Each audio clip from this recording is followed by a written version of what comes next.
கற்றார் முன் கல்வி உரைத்தல் மிக இனிதே, மிக்காரை சேர்த்தல் மிகமான முன்னினிதே என்ற இனியவை 40 குரலுக்கேற்ப தமிழ்நாடு அளவில் நடைபெற்ற பேச்சு போட்டியில் 3ஆம் இடமும், மாவட்ட அளவில் நடைபெறுகிற நிகழ்வில் 6 முறை 3ஆம் பரிசும் பெற்று பேச்சு போட்டியில் சிறந்து விளங்குகிற இம்மாவட்டத்தைச் சேர்ந்த காவியா அவர்கள் தமிழின் சிறப்புகள் குறித்து ஒரு சில மணித்துளிகளில் உரையாற்றுவார்.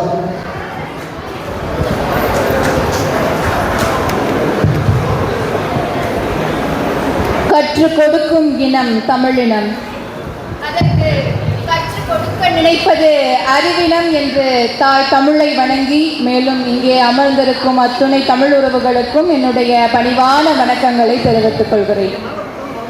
மனிதனாக பிறந்தவன் பயனின்றி அழியக்கூடாது என்ற காரல் மார்க்சின் கோட்பாட்டிற்கிணங்கவும், குனிந்தால் புத்தகத்தை படி, நிமிர்ந்தால் உலகத்தை படி என்ற அம்பேத்கரின் வாய்மொழிக்கிணங்க வாழ்ந்து கொண்டிருப்பவர்தான் தமிழுக்கு தங்கம் கொடுக்கிற ஆதி பகலன் ஐயா அவர்கள்.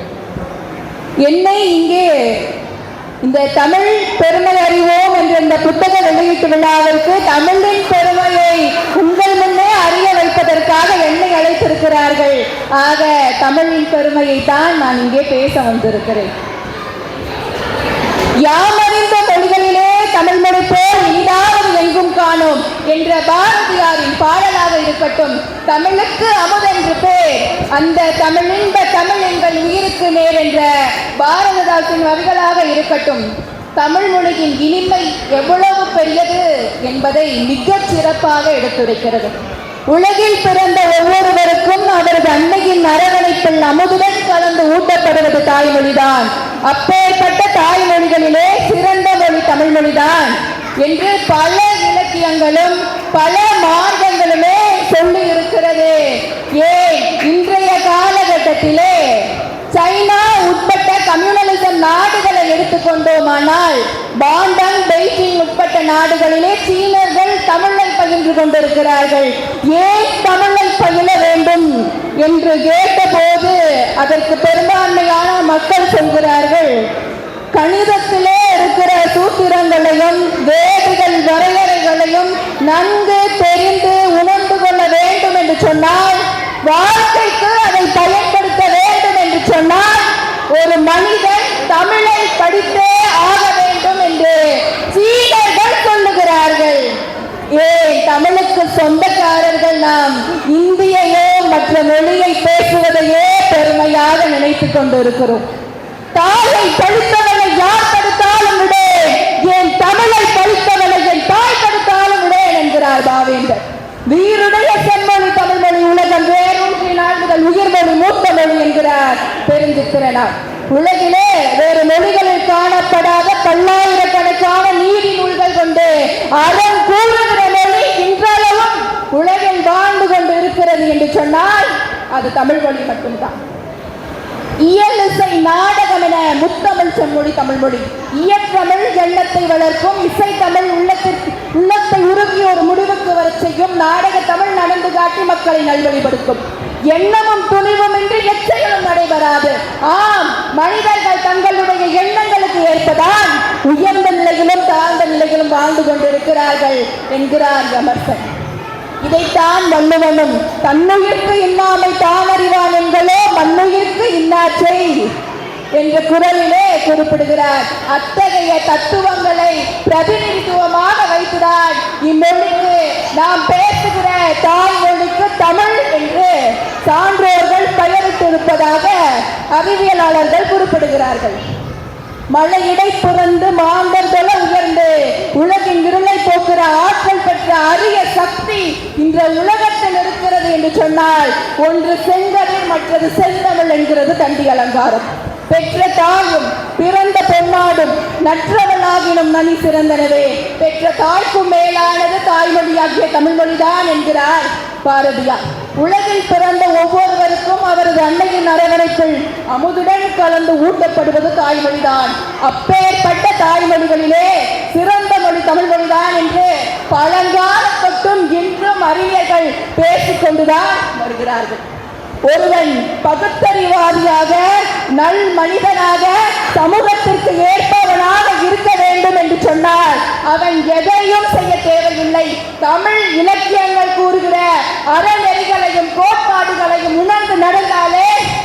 ஒரு மிகச்சிறந்த மனிதனாக உலகில் வாழக்கூடும் என்று எண்ணற்ற வெளியுறவு புத்தகங்கள் எல்லாம் சொல்லிக் கொண்டுதான் இருக்கிறது.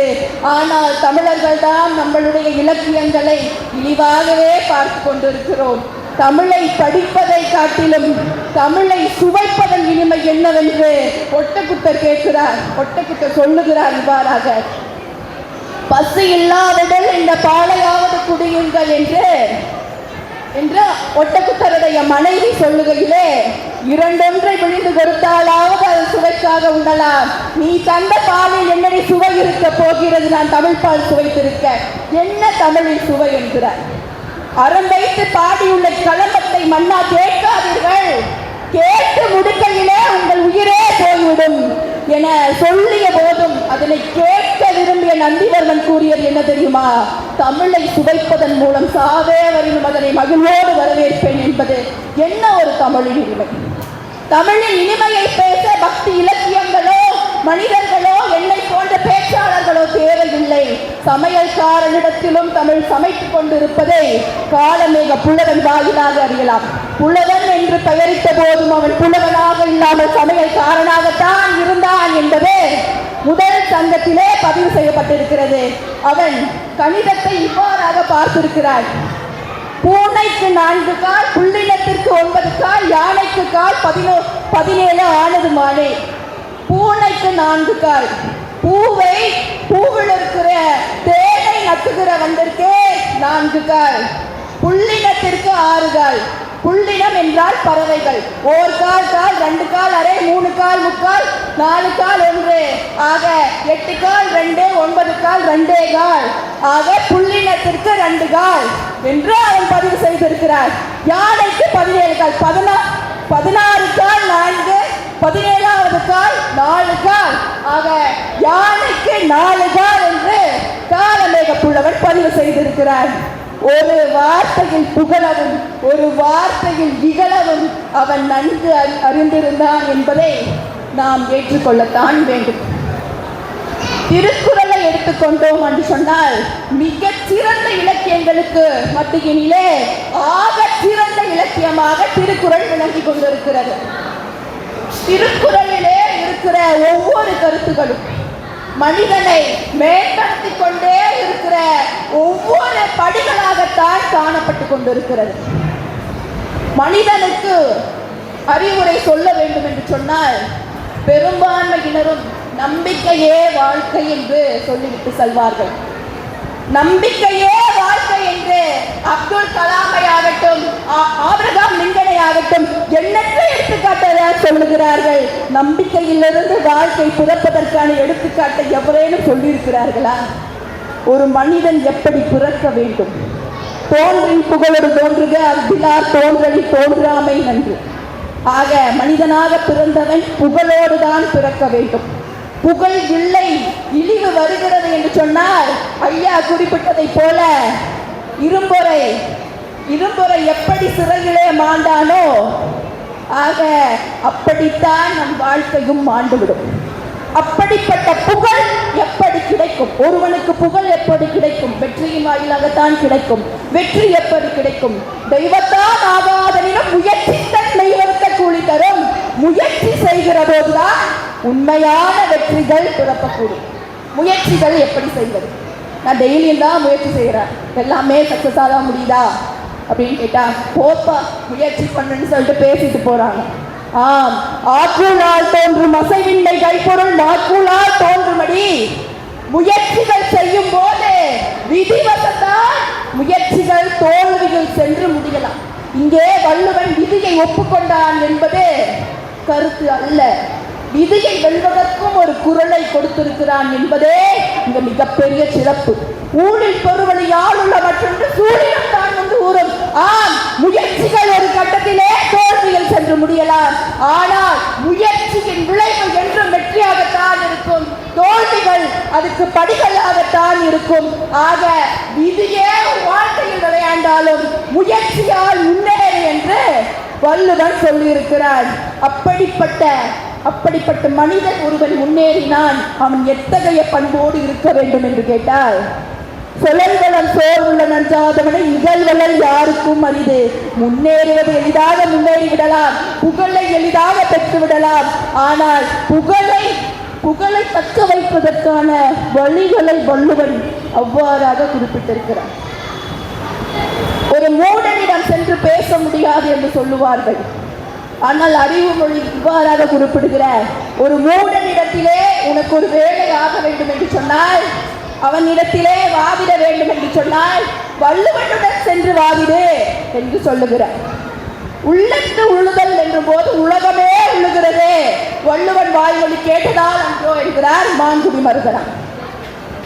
4 அடியில் உலகை அளந்தார் வாமனர், அது இறைவனின் அவதாரம்.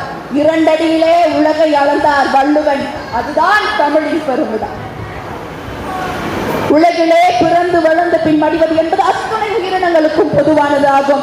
சாதிக்கவும் சரித்திரம் படைக்கவும் தான் நாம் பிறந்துள்ளோம் என்பதை நினைவு கொள்ள தமிழ் இலக்கியங்களிலே குறிப்பிடுகிற ஒவ்வொரு அறநெறிகளும் ஒவ்வொரு உதாரணமாகும். இன்றைய காலகட்டத்திலே தமிழை படிப்போம் என்று சொன்னால் உலகிலே மிக கடினமாக கருதப்படக்கூடிய UPSC தேர்வாக இருக்கட்டும், TNPSC தேர்வாக இருக்கட்டும், SSSC தேர்வாக இருக்கட்டும், தமிழகத்துடைய வரலாற்றை முக்கியமாக சங்க இலக்கியங்களின் காலகட்டத்தை, சங்க இலக்கியங்களின் தோற்றத்தை தொடாமல் இந்தியாவின் வரலாற்றை பேச முடியாது என்பதே நிதர்சனமான உண்மை. ஆக எங்கும் தமிழ், எதிலும் தமிழ், தமிழின்றி அமையாது உலகு என்பதற்கேற்ப இந்திய மொழிகளிலே, திராவிட மொழிகளிலே தலைச்சிறந்த மொழி தமிழ் என்றும், திராவிட மொழி ஆய்வுக்கு பெரிதும் துணை புரிகிற மொழி தமிழ் என்றும், ஏன் எகிப்திலிருந்து இந்தியா வரைக்குமான ஒரு கடற்கரை பயணத்தை அமைத்த மொழி, ஒரு பயணத்தின் கோட்பாட்டின் வாயிலாக ஒரு விதிகளையும் பல்வேறு அனுபவங்களையும் தமிழர்களுக்கு அளித்த மொழி தமிழ் மொழி. ஆக அத்தகைய ஒரு மொழி வாழ்க வாழ்க என்று சொல்லி விடைபெறுகிறேன். நன்றி. மிகச்சிறப்பானது ஒரு உரையை நல்கி மாநில அளவில் பேசி பெற்றதற்கான ஆதாரத்தை இங்கே நிரூபிக்கிறார். அவர் மென்மேலும் வளரவும் வாழ்த்தவும் சதுரை திருக்குறள் பேரவை சார்பாக வாழ்த்துகிறோம். அவருடைய வழிகாட்டி நம்முடைய ஐயா ஆதிபகலன் என்பது இங்கு குறிப்பிடத்தக்கது. அவருக்கு புத்தகங்களை ஐயா அவர்கள் பரிசாக வழங்கும்.